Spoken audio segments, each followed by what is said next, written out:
సుమన్ టీవీలో మీ business promotions కోసం ఈ కింది నెంబర్ను సంప్రదించగలరు.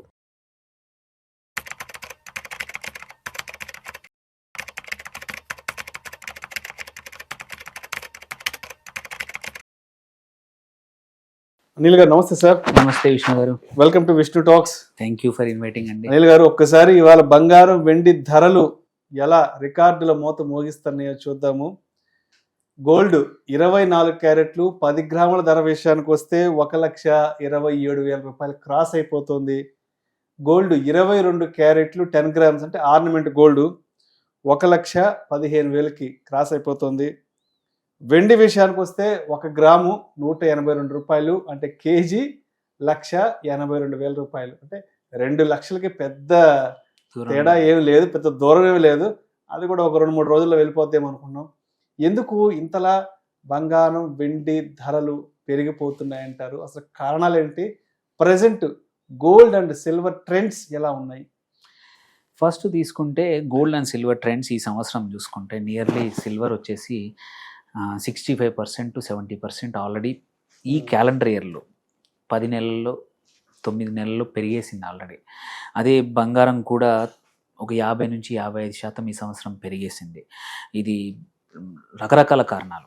గోల్డ్ అటు ఇంటర్నేషనల్గా కానివ్వండి, ఇటు డొమెస్టిక్ డిమాండ్ వల్ల కానివ్వండి, ఇటు ఫెస్టివల్ సీజన్ వల్లనే అయ్యుండొచ్చు.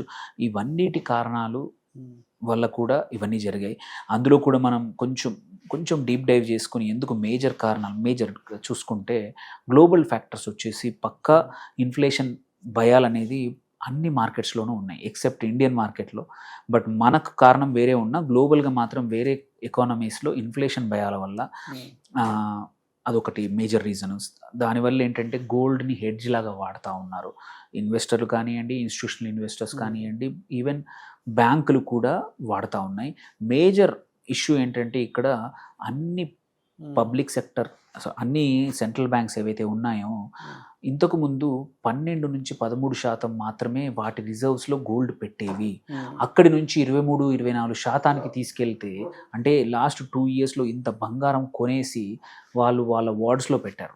అది ఇటు మన ఇండియన్ ఆర్బీఐ కానివ్వండి, అక్రాస్ ద వరల్డ్ చైనా కానివ్వండి, యుఎస్ కానివ్వండి, వేరే కంట్రీస్లో కూడా రిజర్వ్ బ్యాంక్స్ నుంచి డిమాండ్ అనేది one of the first reasons ఈ గోల్డ్ పెరగడానికి కారణం. ఓకే, దెన్ ఇంపార్టెంట్ ఏంటంటే సెంట్రల్ బ్యాంక్స్ ఇంట్రెస్ట్ రేట్స్ని తగ్గించడం. ఓకే, సో దానివల్ల ఏమవుతుందంటే సేఫ్టీ యాసెట్స్ కోసం అటువైపు మల్లుతూ ఉన్నాయి. Then most important thing, another thing, geopolitical uncertainties ఏవైతే ఇటు ట్రంప్ వచ్చాక యుద్ధాలు కానివ్వండి, ఆర్ మిడిల్ ఈస్ట్లో జరుగుతున్న మొన్నటి వరకు జరిగిన ఇజ్రాయెల్ బాంబింగ్స్ ఏవైతే ఉన్నాయో అన్నింటిపైన, అటు రష్యా ఉక్రెయిన్ యుద్ధం ఆగట్లేదు. అండ్ ఎవరు ఏం మాట్లాడితే ఏ ట్వీట్స్తో ఏం జరుగుతుందో అర్థం కావట్లేదు. సో ఈ పొలిటికల్ టెన్షన్స్ అనేది కంటిన్యూస్గా రైజ్ అవ్వడం వల్ల అన్స్టెబిలిటీ ఉన్నప్పుడు ఏంటంటే గోల్డ్ ఎప్పుడు కూడా ఒక సేఫ్ యాసెట్గా అందరు చూస్తారు, అటువైపు మళ్ళారు. దెన్ ఇండియన్ కరెన్సీకి కాదు బట్ రెస్ట్ ఆఫ్ ద కరెన్సీస్కి అగెనెస్ట్గా మాత్రం యుఎస్ డాలర్ వీక్గా ఉంది. ఆ వీక్నెస్ అనేది కూడా ప్లే అవుట్ అయింది. దానివల్ల ఏంటంటే యుఎస్ డాలర్ని తగ్గిస్తూ గోల్డ్ని ఎక్కువగా హెడ్జ్కి వాడుతూ ఉన్నారు అనమాట.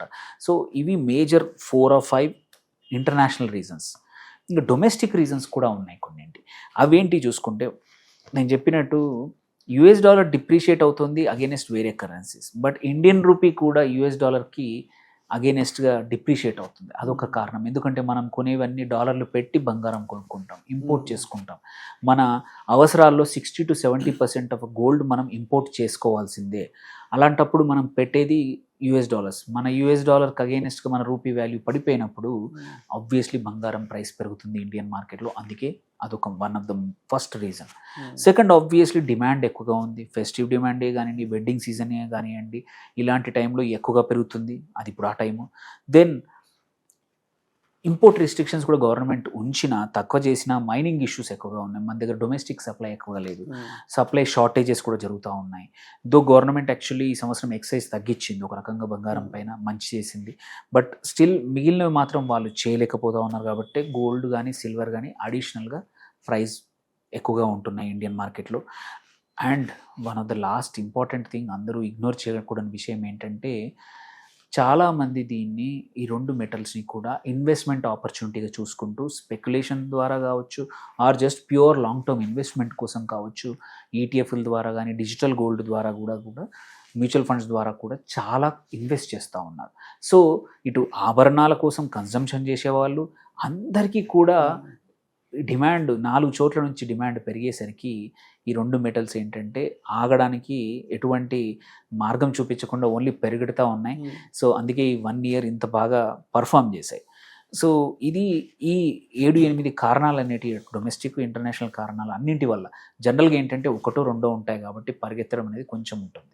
బట్ ఆ 7-8 ఒకే కారణాలు వచ్చేవరకు ఈ పేస్ అనేది చాలా ఫాస్ట్గా పిక్ అయిందనమాట. సో గోయింగ్ ఫార్వర్డ్ ఇందులో ఒకటి సాల్వ్ అయినా పేస్ ఆఫ్ గ్రోత్ అనేది తగ్గిపోతూ ఉంటుంది. So there is a high chance ఇప్పుడు ఈక్విటీ మార్కెట్స్ మళ్ళీ పర్ఫామ్ చేయొచ్చు జిఎస్టీ తగ్గించడం వల్ల, ఆర్ ఇండియన్ మార్కెట్స్ కంపెనీస్ యొక్క రిజల్ట్స్ బాగా రాబోతున్నాయి అండ్ అదర్ ఫండమెంటల్స్ కూడా బాగా ఉన్నాయి. ఇండియన్ ఎకానమీలో మ్యాక్రో కూడా బాగా ఉంది కాబట్టి గోయింగ్ ఫార్వర్డ్ ఇవన్నీ బాగా అయితే గోల్డ్ పడిపోకపోవచ్చు, బట్ పేస్ సిల్వర్ కూడా గోల్డ్ కూడా పేస్ ఆగిపోవచ్చు. ఇంత ఫాస్ట్గా పెరగకపోవచ్చు, కొంచెం తక్కువగా పెరగచ్చు. సో ఇది దీని కరెంట్ పరిస్థితులు అండి, ఇప్పుడున్న పరిస్థితుల్లో. సో అదేవిధంగా ఇప్పుడు ఫిజికల్ గోల్డ్ విషయానికి వస్తే, అంటే ఫిజికల్ గోల్డ్ ఆర్ సిల్వర్ ఈటీఎఫ్లకి సంబంధించిన ప్రైస్ బ్యాండ్ కూడా చాలా గ్యాప్ వచ్చేసింది ప్రైస్ బ్యాండ్ విషయంలో. అవును. సో ఇది one of the major concern actually. ఏంటంటే చాలామంది ఏంటంటే ఆల్టర్నేట్గా ఇన్వెస్ట్మెంట్ చేద్దాం అనుకునే వాళ్ళు, హెడ్జ్ కోసం ఆర్ స్పెక్యులేషన్ కోసం గోల్డ్ కానీ సిల్వర్ చేద్దాం అనుకునే వాళ్ళు ఈటీఎఫ్ల ద్వారా కొంటున్నారు, ఆర్ మ్యూచువల్ ఫండ్స్. అక్కడ ఏంటంటే మార్కెట్ ప్రైస్కి దానికి చాలా గ్యాప్ వచ్చేసింది. రీజన్ ఏంటి? ఇక్కడ సప్లై లేదు, కొత్త యూనిట్స్ జనరేట్ అవ్వట్లేదు, ఎగ్జిస్టింగ్ యూనిట్స్ కోసమే డిమాండ్ అవుతుంది కాబట్టి ఈటీఎఫ్లో అక్కడ ప్రైస్ పెరిగిపోతూ ఉంది. ఇంతకుముందు నార్మల్ గ్యాప్ ఏంటంటే 2-3%, బికాస్ 2-3% ఈజ్ ఓకే.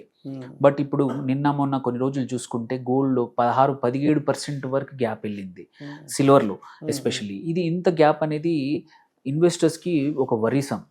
కొన్ని రోజుల్లో నార్మల్ అవ్వచ్చు సప్లై సైడ్ పెరిగినప్పుడు, బట్ ఇన్వెస్టర్స్ ఎవరైనా సరే జాగ్రత్తగా ఉండాలి ఇప్పుడు ఈటీఎఫ్లో ఇన్వెస్ట్ చేసేప్పుడు. ఎందుకంటే మార్కెట్లో స్పాట్ ప్రైస్కి ఈటీఎఫ్ ప్రైస్కి గ్యాప్ ఇంత ఉండకూడదు.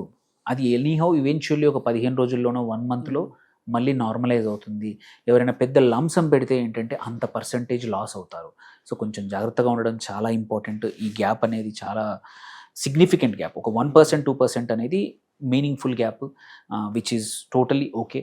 బట్ ఇంత గ్యాప్ ఉన్నప్పుడు 1-2 సార్లు ఆలోచించాలి. ఎందుకంటే షార్ట్ సప్లై ఉంది మార్కెట్లో, ఇంపోర్ట్ రిస్ట్రిక్షన్స్, మైనింగ్ రిస్ట్రిక్షన్స్ వల్ల కూడా, and festive demand. Gold silver అయితే మీరు చూసుకుంటే స్పాట్ ప్రైస్ మీరు అన్నట్టు 1,75,000 నుంచి 80,000 మధ్యలో ఉంటే మార్కెట్లో నువ్వు వెళ్ళి కొనాలంటే 2 లక్షలకు దొరుకుతుంది. 2 లక్షలు ఇప్పుడు వెళ్ళి మనం రిటైల్గా అంటే 2 లక్షలు.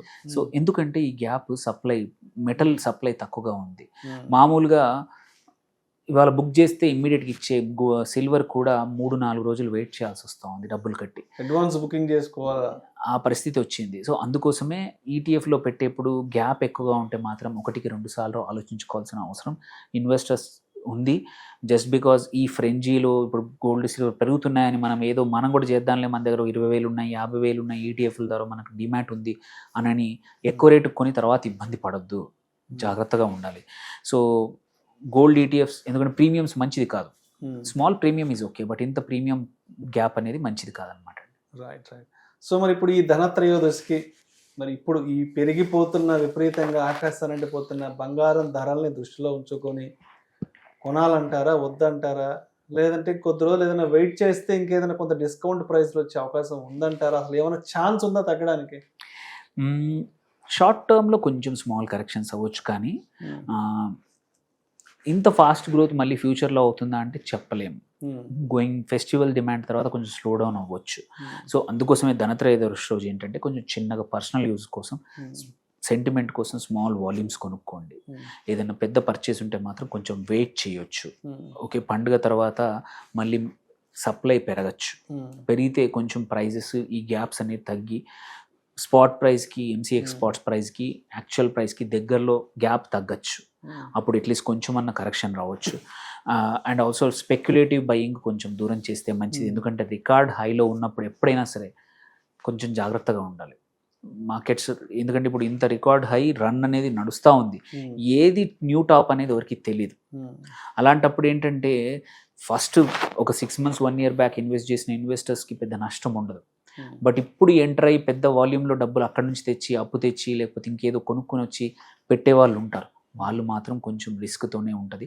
అందుకే వాళ్ళు కొంచెం సిస్టమేటిక్గా ఎవ్రీ మంత్ ఎవ్రీ ఫాల్లో కొంచెం కొంచెం కొనుక్కోండి. పెద్ద అమౌంట్ ఇన్వెస్ట్ చేయాలంటే సడన్గా మొత్తం డంప్ చేసి ఇమ్మీడియట్గా 10% కరెక్షన్ అయితే తట్టుకోలేక బాధపడే వాళ్ళు చాలామంది ఉన్నారు.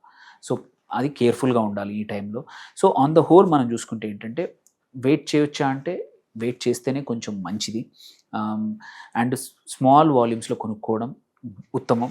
అండ్ మనం చూసుకుంటే కూడా ఇప్పుడు మీరు అడిగిన క్వశ్చన్ ఏంటంటే రకరకాల ఇన్వెస్టర్స్కి రకరకాల ఆన్సర్స్ ఉంటాయి. ఎవరైతే జనరల్ కన్జ్యూమర్స్ ఎవరైతే యాక్చువల్గా పెళ్ళిళ్ళ కోసమో పండుగల కోసమో కొనే వాళ్ళు ఉంటారు కాబట్టి వాళ్ళు కొంచెం చిన్న అమౌంట్ కొనుక్కొని స్లోగా బడ్జెట్ ఎక్కువ వేస్ట్ చేయకుండా నగలు కావాలన్నా ఇప్పుడు ఆప్షన్స్ లో వెయిట్ నగలు వచ్చాయి చాలా. ఈవెన్ 18 క్యారెట్ 14 క్యారెట్ గోల్డ్ కూడా నగలు వచ్చాయి. మంచి డిజైన్స్ చాలా మ్యానుఫ్యాక్చరర్స్ షిఫ్ట్ అయిపోతున్నారు 22 క్యారెట్ల నుంచి. ఎందుకంటే అఫోర్డబుల్ నగలు, పెద్ద నగ కనబడుతుంది, ఎట్ ద సేమ్ టైం మంచి ప్రైజింగ్లో కూడా మనకు అఫోర్డబుల్ వస్తూ ఉంది. ఇవి వేరే మార్కెట్స్లో ఆల్రెడీ ఉన్నాయి, ఇండియన్ మార్కెట్స్లో కూడా ఇన్వెస్టర్స్ కన్జ్యూమర్స్ మారాల్సిందే. సో మనకు అదొక వైపు ఒక షిఫ్ట్ చేసుకోవచ్చు. దెన్ లాంగ్ టర్మ్ ఎవరైతే ఇన్వెస్టర్స్ ఉంటారో don't by at once, rather mutual ఫండ్లో ఎస్ఐపి లాగా ఇక్కడ కూడా మెల్లిగా ఎస్ఐపి ద్వారా మ్యూచువల్ ఫండ్స్లో కానీ ఆర్ కొంచెం కొంచెం అమౌంట్స్ ఈటీఎఫ్స్ ద్వారా కొనుక్కోవడం, అక్యుములేట్ చేసుకోవడం ఉత్తమం ఇన్స్టెడ్ ఆఫ్ లంసమ్ కొనడం కన్నా. దెన్ స్పెక్యులేటర్స్ ఉంటారో ఎవరైతే షార్ట్ టర్మ్ కోసం గెయిన్ చేసే వాళ్ళు ఉంటారో వాళ్ళు మాత్రం ఎక్స్ట్రీమ్ కాషన్ అవసరం. ఎందుకంటే ఇప్పుడు చాలా హై లెవెల్లో ఉన్నాయి. ఇంటర్నేషనల్ కూడా ఈ ప్రైజెస్ అనేది వయబులా కాదా అనేది మొన్నటి వరకు లేకుండింది. బట్ ఇప్పుడు కొంచెం డౌట్స్ మొదలయ్యాయి. అటు ఇజ్రాయెల్ హమాస్ మధ్యలో కొత్తగా పీస్ అగ్రిమెంట్ కూడా వచ్చింది. హోప్ఫుల్లీ ఇట్లాంటి కొంచెం చేంజెస్ ఏమైనా జరిగితే పొలిటికల్ అన్సర్టెనిటీ తగ్గిందంటే గోల్డ్ ప్రైజెస్ సిల్వర్ ప్రైజెస్ కొంచెం కూల్ ఆఫ్ అవ్వచ్చు, పడిపోకపోవచ్చు బట్ కూల్ ఆఫ్ అవ్వచ్చు. స్పెక్యులేటర్స్కి అది ఇబ్బంది అనమాట. సో అందుకోసం అది. అండ్ ఎవరైతే హెడ్జ్ చేసే వాళ్ళు ఉంటారో వాళ్ళకి ఎప్పటిలాగానే లాంగ్ టర్మ్కి సేఫ్టీ హెడ్జ్ వాళ్ళ పోర్ట్ఫోలియోలో ఎంత కావాలనుకున్నారో యూజువల్లీ 10 to 15% పెట్టుకోవచ్చు. సో ఇప్పుడు అదేవిధంగా అంటే నెక్స్ట్ ఫర్దర్గా బంగారం ధరలు పెరగడానికి కానీ తగ్గడానికి కానీ అంటే మన ఇండియాలో అదేవిధంగా బయట దేశాల నుంచి అంటే ఎటువంటి వార్తలు ఇంపాక్ట్ చేసే అవకాశం ఉందంటారు ప్రజెంట్ లోకల్ అండ్ గ్లోబల్గా చూస్తే? పెరగడానికి తగ్గడానికి కానీ? తగ్గడానికి ఫస్ట్ చెప్తాను కారణాలు. కొన్ని తగ్గే అవకాశాలు ఉన్నాయని చెప్పడానికి ఏంటంటే మనకి నేను చెప్పినట్టు ఒక మేజర్ ఫ్యాక్టర్ ఏంటి, USD INR conversion exchange rate. అది గోయింగ్ ఫార్వర్డ్ మళ్ళీ ఇండియన్ కరెన్సీ అప్రిషియేట్ అయ్యే అవకాశాలు ఉన్నాయి, ప్రొవైడెడ్ ఈ యొక్క ట్రంప్ ట్రేడ్ డీల్ ఏదైతుందో ఇండియా యుఎస్ మధ్య ట్రేడ్ డీల్ సెట్ ఆఫ్ అయితే మళ్ళీ ఎక్స్పోర్ట్స్ మనవి నార్మలైజ్ అయితే మన రూపీ అప్రిషియేట్ అయినప్పుడు మాత్రం గోల్డ్ తగ్గే అవకాశాలు ఉన్నాయి. అదొక one of the reason. And also interest rates ఏమైనా మార్పులు వస్తాయి, ఆర్బీఐ తగ్గించకుండా స్టేమ్గా ఉంచినా కానీ అటు యుఎస్లో కూడా స్టేబుల్గా ఇంట్రెస్ట్ రేట్ మెయింటైన్ చేసినా కానీ గోల్డ్ పెరగకుండా ఆగిపోయే అవకాశాలు ఉన్నాయి. ఇవి తగ్గడానికి అవకాశాలు. పెరగడానికంటే మళ్ళీ ఏమైనా ఇప్పుడు చైనా యుఎస్ మధ్యలో మళ్ళీ ట్రేడ్ వార్ ఆయన చేశారు. November 1st నుంచి కొత్తగా 100% టారిఫ్స్ వేస్తానని చెప్పారు. దానికి అగెయినెస్ట్గా రిటాలియేటరీగా చైనా కూడా మేము కొన్ని కీ రేర్ ఎర్త్ మెటల్స్ కానీ చాలా వాటిని బ్లాక్ చేస్తామని చెప్పింది. సో ఈ కొత్తగా దీనివల్ల ఏమైనా ఎస్కలేట్ అయ్యి గ్లోబల్ ట్రేడ్ టెన్షన్స్ మన ఇండియా యుఎస్ అయిపోయింది అనుకునే టైంలో మళ్ళీ కొత్తగా మొదలైతే దాని ఎఫెక్ట్ కూడా వరల్డ్ వైడ్ అన్సర్టెనిటీ పెరిగి మళ్ళీ గోల్డ్ మీద మళ్ళీ ఇంకా పెరిగే అవకాశాలు ఉన్నాయన్నమాట. సో అటువైపు నుంచి అది, ఇటువైపు నుంచి ఇది. సో ఏంటంటే అందుకే ఎక్స్ట్రీమ్ కాషన్ ఇంపార్టెంట్ స్పెక్యులేటర్స్కి. కన్జ్యూమర్స్ మాత్రం కొంచెం కొంచెం అక్యుములేట్ చేసుకోవాల్సిందే అవసరం ఉంటే. ప్రీవియస్ ఇయర్ లాగా ₹1,00,000 దగ్గరికి మాత్రం గోల్డ్ ఇప్పుడు వచ్చే అవకాశం లేదు. Thank you sir, thank you so much Anil garu. Thank you. బంగారం వెండి ధరల్లో ఇంతలా తేడాలు ఎందుకు వస్తున్నాయి, అదేవిధంగా రాబోయే రోజుల్లో బంగారం ధరలు తగ్గడానికి కానీ పెరగడానికి కానీ జాతీయంగా అంతర్జాతీయంగా ఎటువంటి కారణాలు దోహదపడబోతున్నాయి గురించి చాలా చక్కగా తెలియజేసి thank you so much sir. Thank you.